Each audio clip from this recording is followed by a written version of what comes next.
આણંદની નજીક વાસદ પોલીસ સ્ટેશનની હદમાં આવેલ વડોદ ગામમાં બેંક ઓફ બરોડાના પાછળના ભાગે બાકોરું પાડી તસ્કરો ત્રાટક્યા. નમસ્કાર મિત્રો, હું છું હરેશ બ્રહ્મભટ્ટ. નિર્ભય આણંદમાં આપ સૌનું સ્વાગત છે. હાલના ઇન્ટરનેટ જમાનામાં મોજશોખ અને દેખાદેખીના કારણે આવક કરતાં બમણી જાવક હોવાથી કામ કે મહેનત વિના લાખો કરોડો રૂપિયા કમાઈ લેવાની લાલચ અને કાયદાનો ડર ન રહેવાના કારણે ગુનાખોરી અને આવી બેંકોમાં ત્રાટકવાના કિસ્સા વધ્યા છે.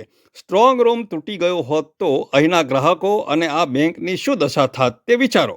આવો આપણે સાંભળીએ આણંદના ડીવાયએસપી શ્રી જે.એન. પંચાલ સાહેબની પ્રતિક્રિયા. વાસદ પોલીસ સ્ટેશનની હદમાં આવેલ વડોદ ગામે રાત્રિના સમયે કોઈ અજાણ્યા સમયે બેંક ઓફ બરોડાના બિલ્ડિંગની પાછળના ભાગે બાકોરું પાડી અંદર પ્રવેશ કરી ઘરફોડ કરવાની કોશિશ કરેલી હતી.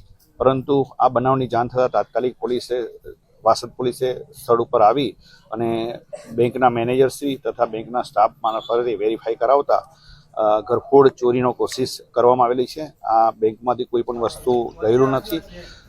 તેમજ વડોદ ગામે આવેલા સીસીટીવી કેમેરાના ફૂટેજમાં આરોપીઓ બાબતે હકીકત મેળવી આરોપીઓને પકડવાની તજવીજ હાથ ધરેલ.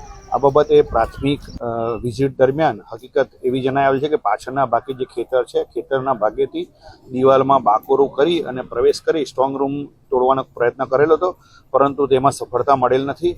સાથે સાથે ચોરીમાં સંડોવાયેલા જે આરોપીઓ છે તે આઈડેન્ટિફાઈ ના થાય તે માટે બેંકમાં રાખવામાં આવેલો ડીવીઆર લઈ ગયેલ છે. તેમ છતાં વડોદ ગામે અગાઉ પોલીસ અને પ્રજાના સંકલનથી જે 12 જેટલા સીસીટીવી કેમેરા લગાવવામાં આવેલા છે તે સીસીટીવી કેમેરાનો અભ્યાસ કરી આરોપીઓને પકડવાની તજવીજ હાથ ધરેલ છે.